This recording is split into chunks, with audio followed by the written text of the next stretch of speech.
Sambil-sambil saya tengah drive ni kan, saya teringat macam, yelah, masa saya trading dulu dan juga apa yang Sifu trading duk tekankan, pada peringkat awal ialah kena cari entry yang quality, trend yang betul, kan?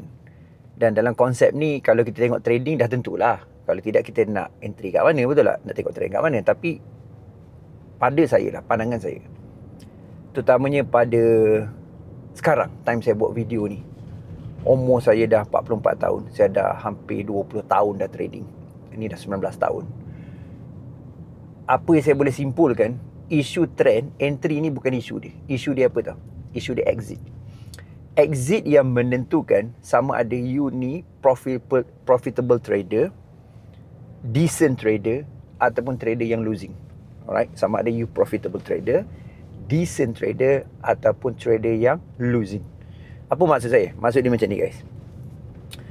Dia, kalau kita tengok exit ni, bahagian exit ni, exit ni dia ada dua jenis exit lah. Satu exit sama ada kita profit, okay, satu.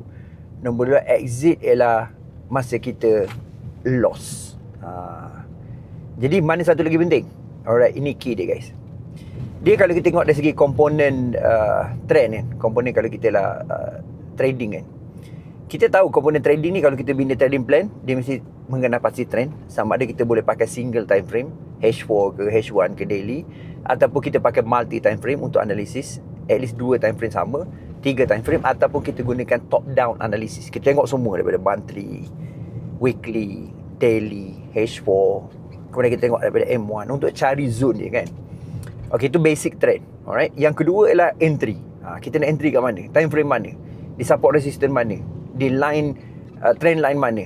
Tu contoh. Di entry price yang mana? Dan yang ketiga ialah exit. Sama juga exit. Okay, saya sebenarnya nak cerita pada you.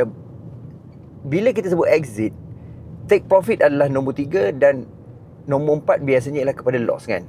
Ataupun mungkin sebaliknya. Tapi the whole game ialah ramai orang yang berfikir lah, okay, fokus aku ialah nak take profit maksimum. Aku nak hold banyak-banyak. Macam mana aku nak hold? Asal biru je aku tutup, hold merah aku tak sanggup tutup. Ni konsep saya nak you nampak dan saya nak betulkan sikit.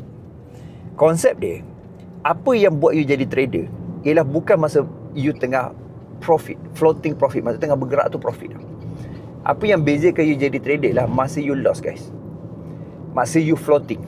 Sebab tu floating tu, kadang-kadang bila kita sebut market against kita, floating, semua orang dah fikir ialah, floating ni bermaksud ialah aku berakhir dengan cut loss. Siapa kata berakhir dengan cut loss? Tak seperti you berakhir dengan cut loss guys, betul tak? Dia sebenarnya lah, bila you floating, bermaksud ialah dia sama ada dia tengah profit ataupun dia boleh end up dengan profit ataupun loss. Jadi apa yang membezakan you trader kan, yang betul-betul boleh make money, bukan ialah maximum profit. Apa yang membezakan you trader untuk peringkat awal ialah apa yang you pandai buat bila market against you. Bila ialah you floating, itu yang membezakan you ni boleh jadi trader ke tidak. Jadi pernah tak you sendiri, korang sendiri tengoklah grup Telegram ke apa-apa, tiba-tiba ada orang masuk, saya floating ni boleh tambah lot size ke tak? Boleh hold ke tak? Duk ketak dalam Telegram tu kan. Jadi itu dia adalah masalah dia tak pandai exit masa floating. Dan masa exit fasa floating ni juga lah, aku harap-harap dia naik balik kan. Aku harap-harap benda market ni akan datang balik. Jadi itu semua adalah dia tak pandai kawal exit. Floating tambah-tambah. Okay? Floating negatif lah. Jadi sebenarnya ini yang utama dia sebenarnya. Kalau you nak tahu mana komponen yang you kena mahir, dia bukan pasal trend, dia bukan pasal entry, even dia bukan pasal take profit. Sebab take profit, kalau you tutup mata pun, you tutup masa dia tengah profit tu, dia still profit. Tapi kalau you loss, you tutup mata, dia tetap loss. Jadi loss tu yang mengurangkan profit. Jadi point utama saya, yang saya nak you take note ialah, masa exit loss tu, macam mana you nak kawal? Okay, macam mana you nak kawal? Saya ada beberapa cara lah. Macam saya memang fokus pada defensif dan sebagainya. Tapi the whole game saya nak bagi idea dia dalam video ni ialah kawal loss tu. Macam mana bila you dah floating kawal. Sebab zone psikologi semua buat orang sakit jiwa ataupun stres ialah sebenarnya kat masa loss sebenarnya, kalau you perhatikan betul-betul. Coach, tapi saya emosi bila saya profit nak tambah lagi. Itu kemudian, kita cerita kemudian. Nombor satu lah, you kena mahirlah macam mana nak kawal loss tu. Sebab dengan you boleh kawal loss, you boleh kurangkan loss, profit you akan meningkat. Itu je formula dia. Alright? Untuk tingkatkan profit, kurangkan loss. Bukannya cari lagi banyak profit. Key utama ialah kurangkan loss. Itu utama dari segi trading. Okay, jadi saya harap you dapat tangkap dan macam mana you be able untuk apply benda ni dalam trading you. Okay, so maksudnya macam mana cara dia? Cara dia pada saya simple ya. Saya bagi simple basic.